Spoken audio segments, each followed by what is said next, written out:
the aim of today is to follow on from Ian Bradford's talk last week. And obviously he was telling us all about Greenview and their training and development needs and how he does training needs analysis and all that sort of stuff. And we're very lucky to have one of Ian's employees. We've got Amber Payne. Hi guys. And she is the deputy manager of Greenview residential daycare, and she's going to be basically talking to us about the types of training that she's had, and how it's helped her with the development, how it's helped the team, and how it's helped the overall objectives. So I'm just going to pin your video, Amber, if that's all right. Please, guys, feel free, if you don't understand anything, Amber's not going to mind if you ask her questions, and it's got to be like a chat. Chat, you know, let's talk it over. Let's just pin you. All right, okay, go for it, Amber. Introduce yourself.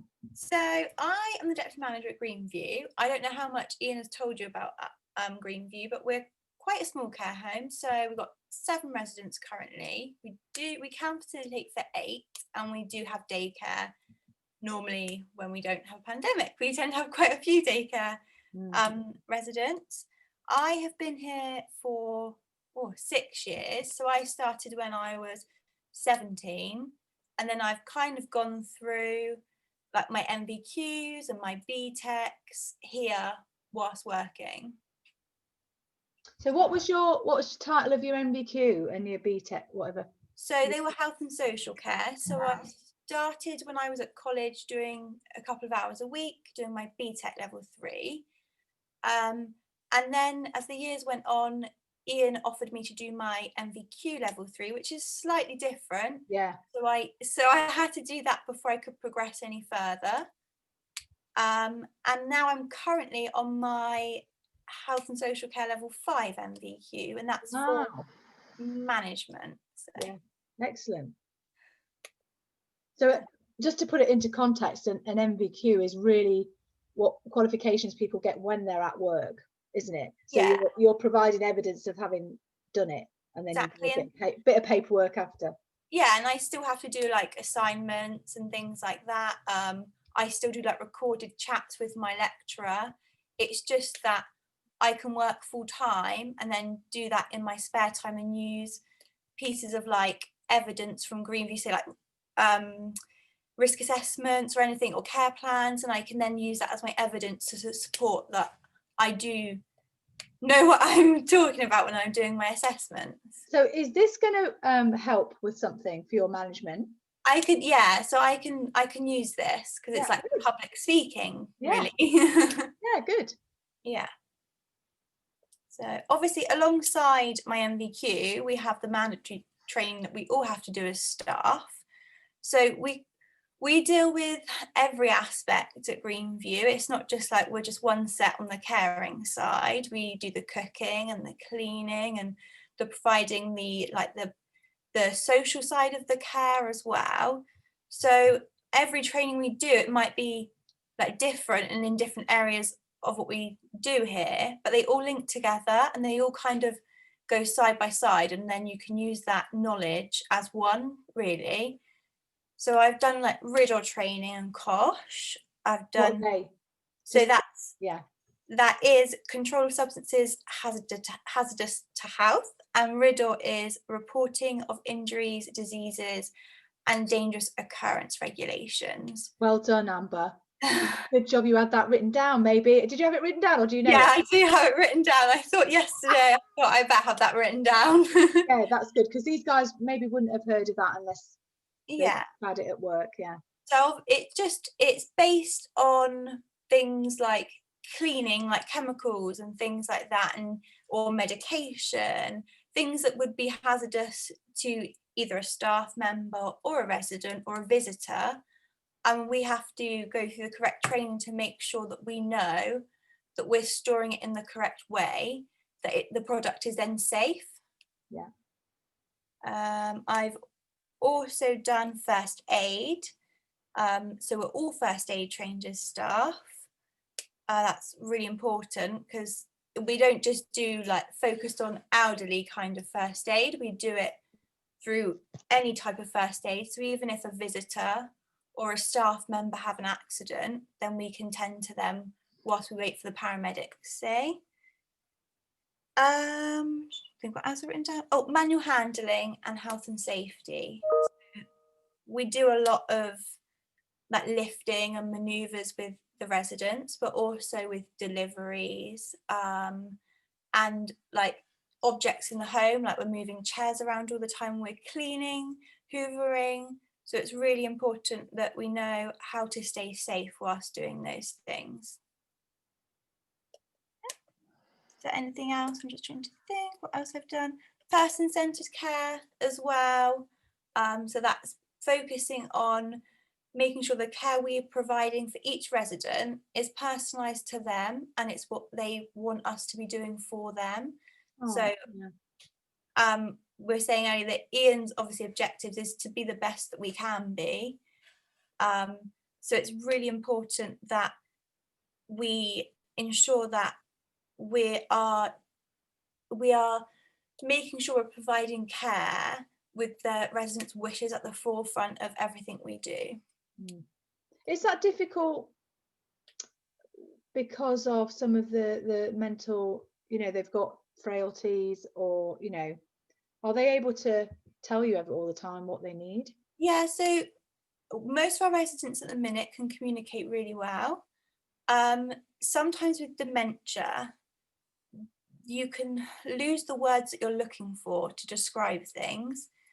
So quite often we can tell, because we're with them every day and we kind of know what they're maybe suggesting, what they're trying to get at.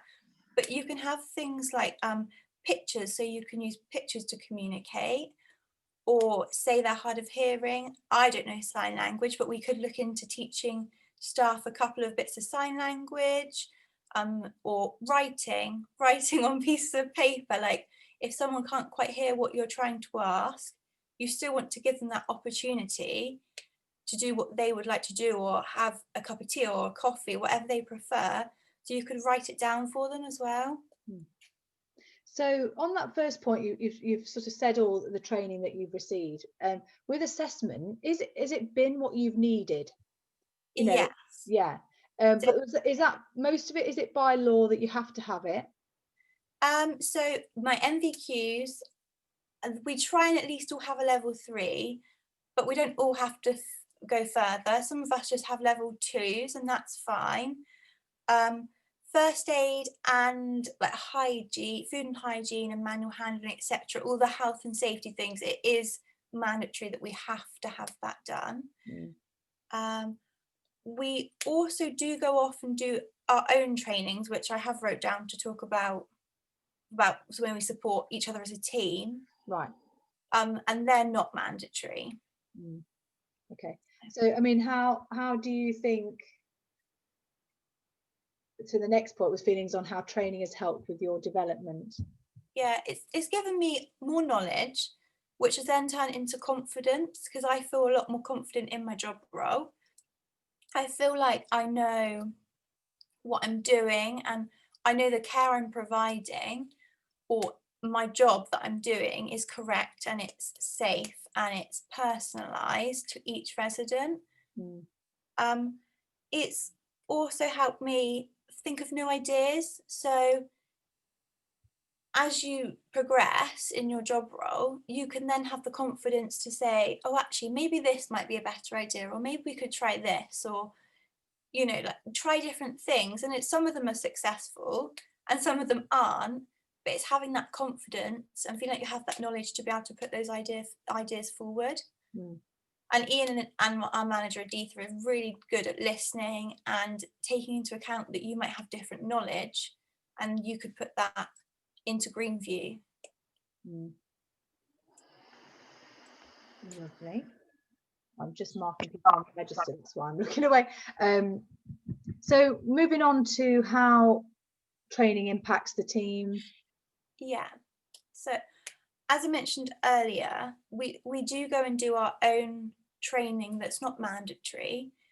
So I've actually done end of life training. So that's really important, because when a resident comes here, that hopefully they'll they'll have this long, really meaningful life with us, of that section they've got left, and they can then stay here until their time comes. But it's really important that we know how to still cater for them and still make sure that their preferences are respected. So I think it wasn't just me. I think Ian went, and so did Edith, the manager, and it was just us three. And I think it took us easy a couple of months, and we had to go for like an hour a month. Well, and it was a whole day a month, and then we come back with like assignments, and we had to fill out this whole folder. And then once we completed that, that's our champion. That's like our champions. So me, Editha, and Ian are end of life champions. We have a manual handling champion who actually can provide in-house training. And so therefore, because you've all got your own special, like your own section that you've been trained in, as a team, you then ask each other advice, and you're stronger together, because someone might be better at me than something else, or might be more trained in that, and then I'm more trained in something different. So it kind of, you then work together as a team, and all your knowledge together. Then so you're sharing what you've learned with the other ones without them necessarily having to do the training themselves, and or the company to pay for that training, so it's sort of saving a bit of money. Yeah, definitely. And if I feel there's always things you don't necessarily know, and that someone has more knowledge than you, so then you can use that for your job role as well. Yeah, that's really good. It also, I think, because you're listening to each other and you're taking each other's knowledge on, it also makes you respect each other a little bit more, because none of us are higher than someone else in standing. We're all a team, and we've all done different things, and we've come from different backgrounds, and we've got different experiences as well. And so that's really helpful to make that team strengthen, really. And I guess in your job there's quite a few challenges. Yeah. And especially with COVID at the minute, you've got people that might have to self-isolate, and so you're taking on more hours, you're taking on the extra workload and sharing it between you. I was off work for sick for a little while back in December, so people then had to take my hours and take my job roles and responsibilities for me to be able to then come back to work and get better, and get better. So you don't mind taking on each other's responsibilities or their hours when they're not very well, because that's just what you do for each other. That support. And then the last point was, how do you feel that it has an impact on helping Ian meet his aims and objectives for Greenview? So we all love our job here. We tend to have people that work here for a long period of time, not just like a couple of months, a year and go. We all tend to stay here for like 6-7 years. Some of us have been here for longer. And that is because the support we've received from Ian and Editha, but then that transfers into our work, because we love it so much. We want to be the best, and we want to make sure that Ian is proud of what we're doing. And it really does show. I think it really, really does show. And like financial wise, if we have got a good reputation, because we are knowledgeable and we're trained to the maximum, then that always keeps interest in the home, and people are always inquiring. And then it keeps us above board financially. And it keeps you in a job, and it keeps the residents with a home.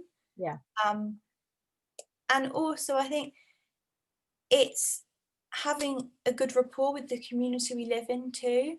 So it's like with our garden, we have like an annual garden party, and lots of people from the community come, and that's lovely, and then we can go as well to the coffee morning at the Baptist church, which we go to with the residents when it's open. And so that that link with the community is great for the residents, but also for Ian, the fact that they know what we are and what we do and what we're like, really. Yeah. All right. I think that about covers everything. Is there anything else you wanted to say? No. Is there any questions or anything? Or Ian's not standing behind you, is he, with a... No, I promise not. He's gone to fix the jobs that I've made for him. Has anybody got any questions that they want to ask, to clarify any points? You can just say them, or you can put something in the chat if anybody's got any questions. I think we've covered everything, so I'm just going to stop recording now.